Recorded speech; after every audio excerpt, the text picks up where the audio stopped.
Hello Eternum and welcome to KOTT News, Eternum's #1 source for news, and this is the War Report.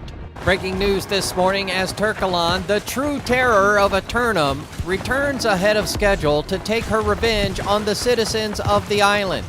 Citizens are advised to take on the mighty hen in large numbers, but go slowly in order to ensure everyone learns and earns from the encounter. For those who will wait but don't mind spoilers, be alert for her explosive eggs, her frontal peck, her ground pound, and of course her long-range laser beam. KOTT News will bring you more on this story of the OG Kaiju as it develops. No change in the dynamic of Eternum last night as all three great companies retain control of their respective regions. Early reports out of Ebonscale of multiple syndicate companies running races to claim declaration rights. KOTT arrived on scene and spotted Wakanda forces taking advantage of the Brightwood Fort buff to overwhelm opposition with respawn. Never underestimate the importance of an instant respawn point, especially when engaged in combat far from home. And Washed Bench didn't, as they overcome the camp advantage of the Marauders and simply refused to need them by not dying in the first place. Looking at the green screen again, and due to last night's unexpected sleepening, the corruption forces appear to have failed to reawaken. But don't be surprised if they stir after the sun subsides and make their way across 40% of the island. 2 roster submissions for Simulated Fantasy Combat Resolution tonight, brought to you by LARPco.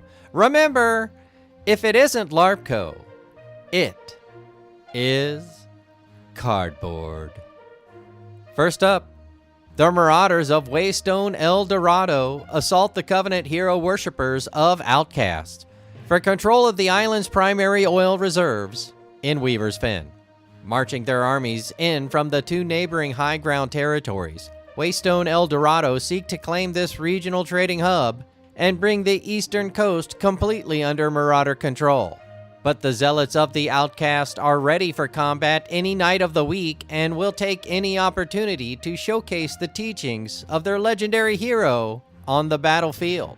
Meanwhile, the syndicate members of Washed Bench attack the Marauders of HBM for control of the island's resort destination of Ebonscale Reach. After an arduous race overcoming camp advantage in Ebonscale, Washed Bench forces earned the right to fight to reclaim the medicinal hot springs in the name of the Syndicate.